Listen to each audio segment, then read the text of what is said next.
Congress party कहती है भैया हमारी तो डीएनए हिंदुस्तान की है।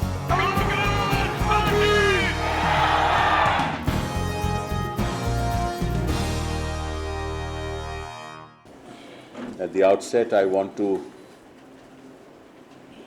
on behalf of the President of the Congress Party, the Vice President and the entire Congress Party, condemn in the strongest possible terms the violence perpetrated in Assam, where the Muslim community has been targeted. I believe the entire nation and all political parties must stand up and condemn this senseless act of violence.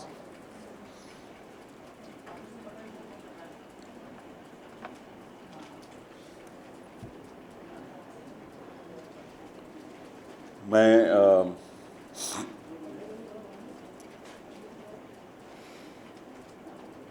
जो वातावरण पैदा हुआ है हिंदुस्तान में आज के दिन, जो सांप्रदायिक वातावरण पैदा हुआ है,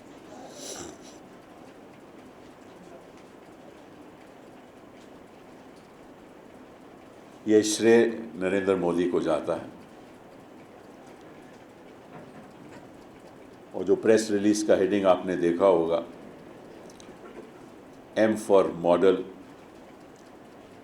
O for of, D for dividing, and I for India. That spells Modi. Model of dividing India. This is his trademark.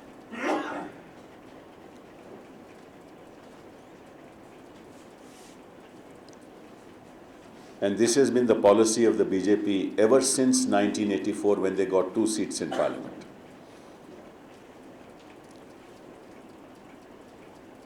उन्होंने सोचा कि जब तक हम अपनी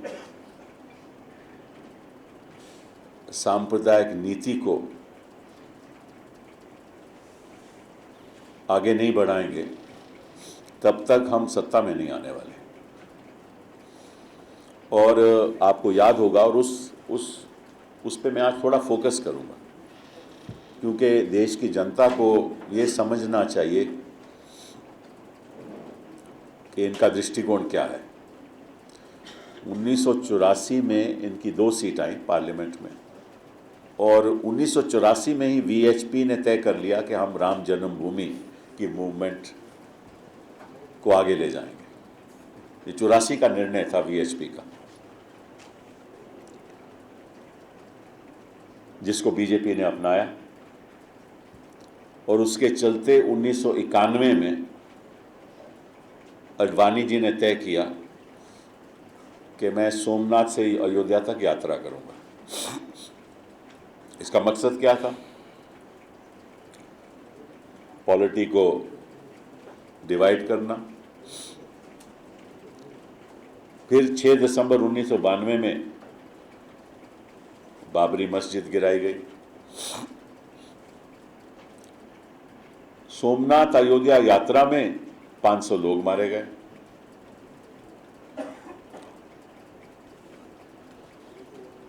और 1992 के बाद 1700 लोग मारे गए।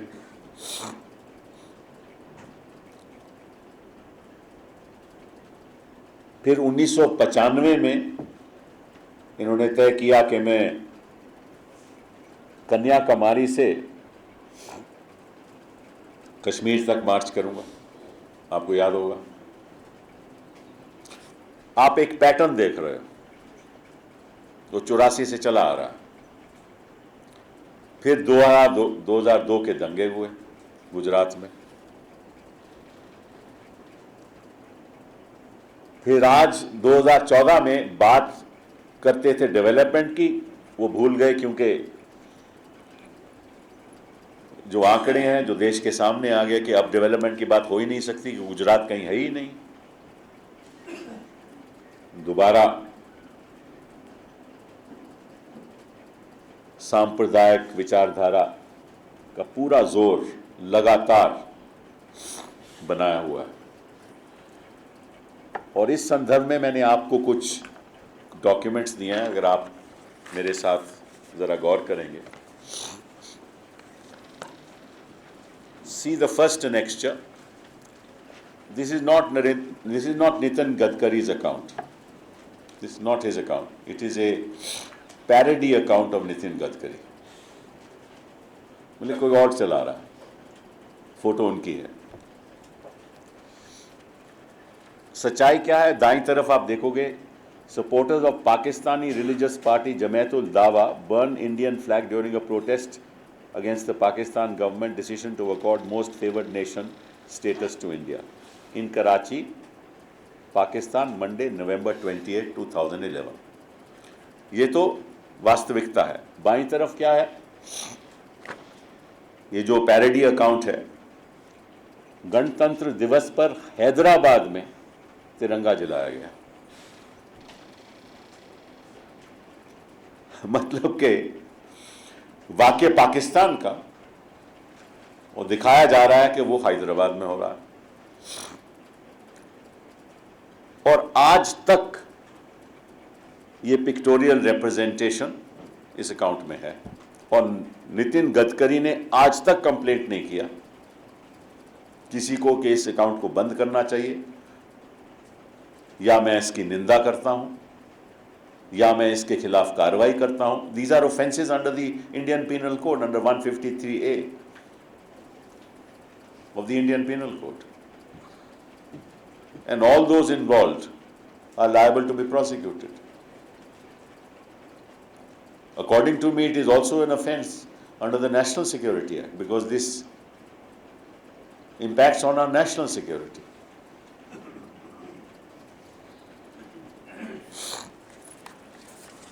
अब ये इस दौरान हो रहा है।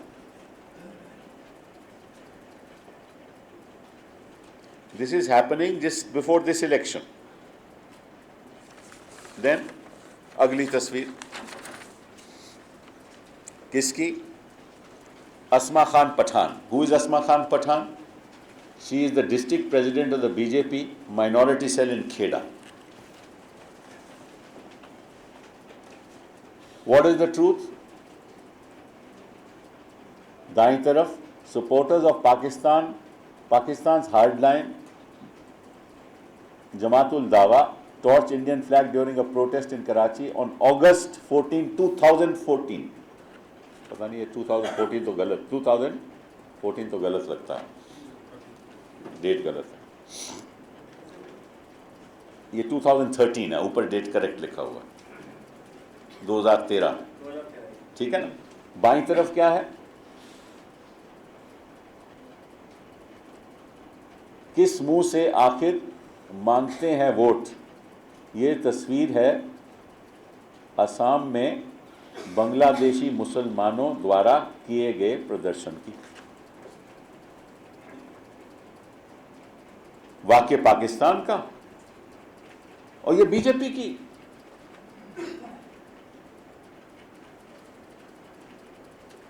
ये हो रहा है इस देश में, ये इलेक्शन में हो रहा है, और मैं तो कुछ ही उदाहरण दे रहा हूं, आप कहीं चले जाओ यही काम हो रहे हैं। तीसरी तस्वीर,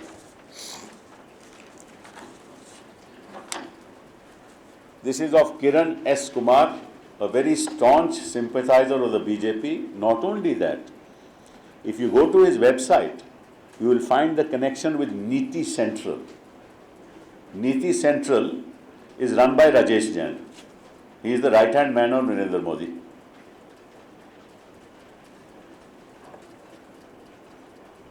What is the truth? Is Hamas preparing for war?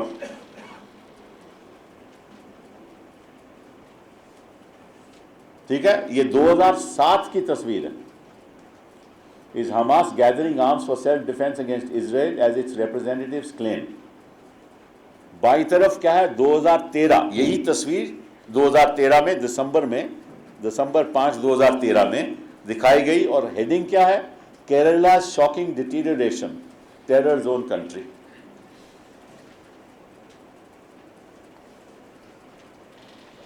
इस बात को कोई नहीं उठा रहा हिंदुस्तान में, ना कोई पत्रकार उठा रहे हैं, ना कोई टेलीविजन चैनल उठा रहा है, ना किसी की कोई निंदा कर रहा है।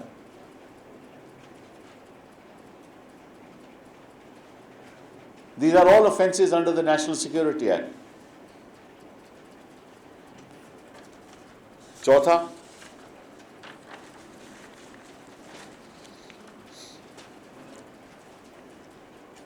ये फेसबुक अकाउंट है जिसमें सुब्रमण्यम स्वामी का दिखाया गया है, लेकिन सुब्रमण्यम स्वामी ने ट्वीट किया है जनवरी 5, 2014 में।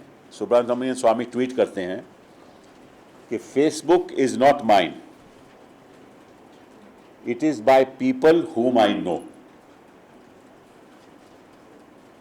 कहते मेरा फेसबुक नहीं है, but it is of people whom I know. Facebook क्या कहती है? ट्रूथ क्या है? वायलेंस, लो टर्नआउट, मार elections in Bangladesh. So it's a Bangladeshi event. Picture क्या है बाईं तरफ? Hindus being assaulted bye Muslims in Bangladesh.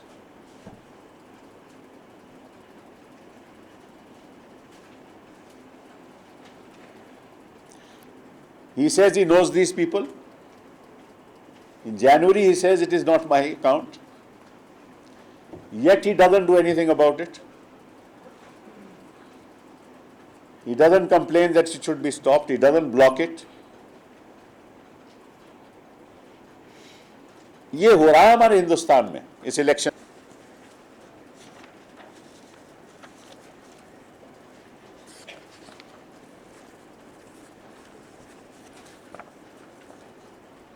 अब एक और इंटरेस्टिंग बात, जज लालकृष्ण आडवाणी ने यथयात्रा निकाली 1991 में, फिर 1995 में, तो उसका क्रेडिट कौन लेता है? क्योंकि आज के दिन तो मोदी जी कह रहे हैं कि हम मुसलमानों के पक्ष में हैं, हम चाहते हैं वो हमारे संग चले, आजकल बड़ी बड़ी बातें कर रहे हैं। रथ यात्रा निकाली और 95 में कन्याकुमारी से वो जो मार्च निकाली, बीजेपी की गुजरात की वेबसाइट में ऑन नरेंद्र मोदी क्या लिखा जाता है वो मैंने आपको कोट किया। Between 1988 and 1995, Narendra Modi was recognized as a master strategist who had successfully granted the necessary groundwork for making the Gujarat BJP the ruling party of the state. During this period, Modi was entrusted with the responsibility of organizing two crucial national events, the Somnath to Ayodhya Rath Yatra of L.K. Advani and a similar march from Kanyakumari to Kashmir in the north. The ascent of the BJP to power at New Delhi in 1998 has been attributed to these two highly successful events, substantially handled by Shri Modi. Now they admit कि 1998 में जब ये सत्ता में आए तो श्रेय मोदी को जाता है, क्योंकि हमने ये रथ यात्रा की और ये कन्याकुमारी से कश्मीर तक मार्च किया, which is a purely communal agenda. So ये मानते हैं कि इस कम्युनल एजेंडा के आधार पे हम सत्ता में आए। 84 में तय किया राम जन्मभूमि की मूवमेंट, 91 में सोमनाथ, 92 में बाबरी मस्जिद, 95 में कन्याकुमारी, 98 में सत्ता। फिर इंडिया शाइनिंग और सत्ता में नहीं आए। फिर आपके टीवी चैनल्स दिखा रहे थे 2000 में तो हम जा ही रहे हैं, तो इन्होंने सोचा क्या जरूरत है। अब ये सोच रहे हैं कि अब की अगर अब नहीं तो कभी नहीं, यही कहते हैं, अगर अभी नहीं तो कभी नहीं, तो फिर वापस कम्युनल कार्ड, और ये काम हो रहा है। मोदी जी का मैं एक बयान 2002 में आपको पढ़ाना चाहता हूं, where he said September 10, 2002 in Mehsana district during his Gaurav Yatra. This is what he said. This is what the man is. This is what he stands for.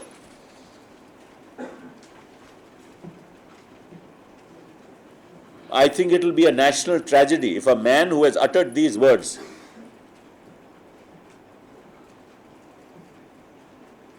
even hopes to become the Prime Minister of India. What did he say? Relief camps are actually child-making factories.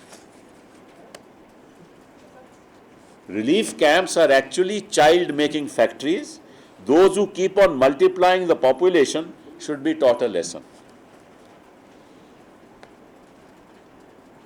ये शख्स है, इसका असली चेहरा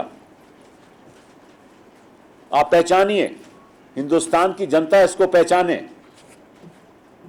जो mask से पीछे जो असली चेहरा है उसको पहचाने, गुमराह ना हो जाए। कहीं ऐसा ना हो कि हिंदुस्तान का नुकसान हो जाए, लोकतंत्र का नुकसान हो जाए।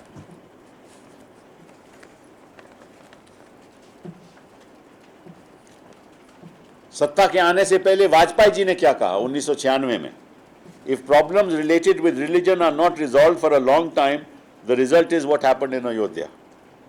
साफ एजेंडा था इनका। और 2004 में अडवाणी जी ने क्या कहा जनवरी 13 में? The BJP has not sideline the Ayodhya issue, the temple will be built sooner or later and the people want it, and even the people want it.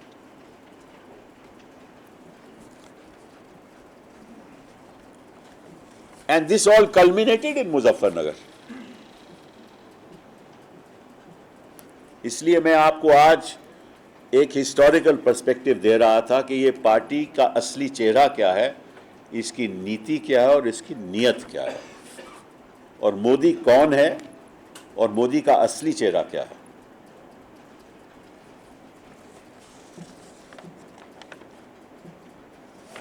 That's why the statement at the end, this journey to divide India started in 1984. It has not yet ended. If the BJP has its way, it will result in demolishing the secular fabric of India. The Congress Party has since its inception committed itself to embrace the concept of a united and secular India. We will oppose with all our might the divisive, factional and communal politics epitomized in the persona of Narendra Modi. और इनका असली persona क्या है? वो snoop gate से जाहिर है। अब आपको याद होगा कि जब स्नूप गेट हुआ तो इनको घबराहट हुई। इन्होंने सोचा कि अगर केंद्र कहीं कमीशन बैठा लेगा तो सच्चाई सामने आ जाएगी।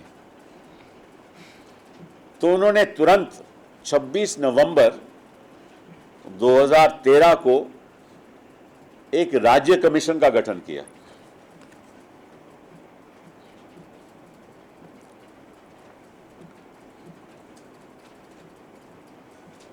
As you know that communications is a subject under list 1. This is all a matter which is in the exclusive jurisdiction of the central government. Lekin in that commission notification they said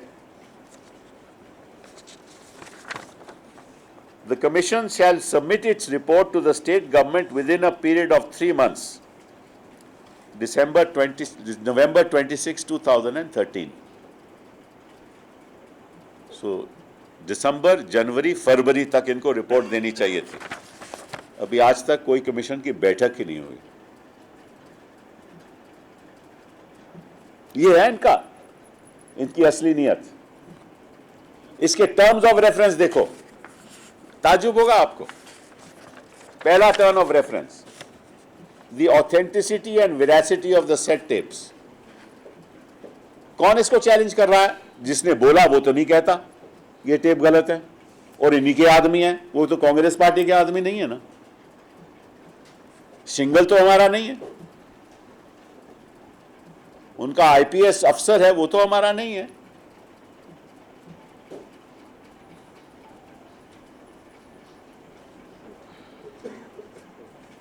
Amit Shah तो हमारे नहीं है, जिनसे बातचीत हो रही थी। उन्होंने तो कभी नहीं कहा कि मैंने आज सब बात नहीं की थी।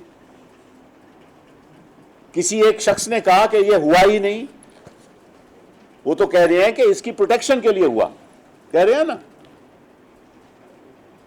कि एक लड़की की प्रोटेक्शन के लिए हुआ, तो फिर ये ऑथेंटिसिटी एंड वेरासिटी की बात कहां से आ गई? मैं इनकी मानसिक जो दृष्टिकोण है उसके बारे में कह रहा हूं।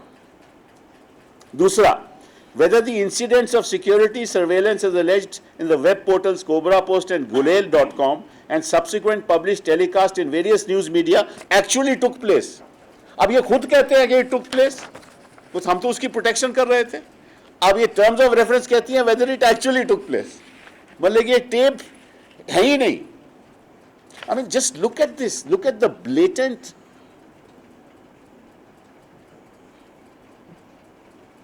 misrepresentation contrary to their own statements being made in a commission.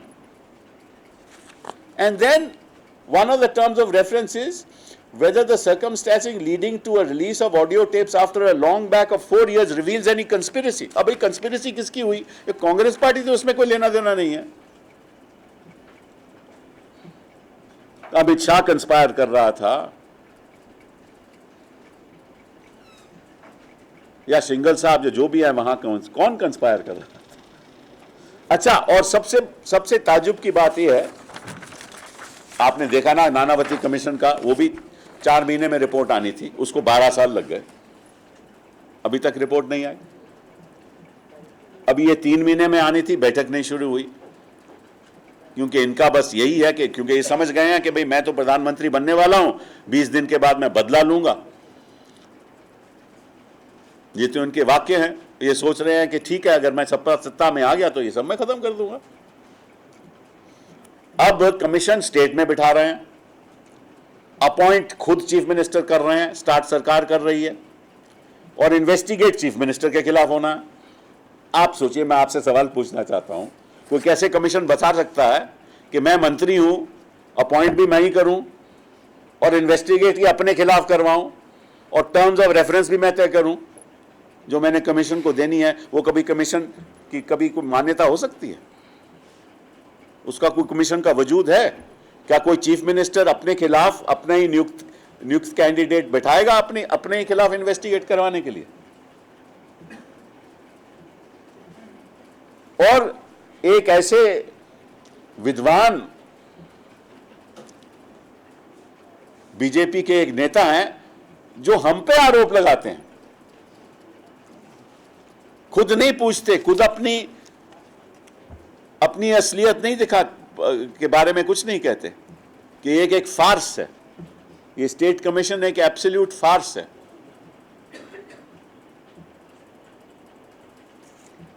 तो मैं कुछ बातें आपके सामने रखना चाहता, तो मैंने कहा सुओ मोटो बात अपनी कमीशन की भी बात रख दूं मैं। Thank you.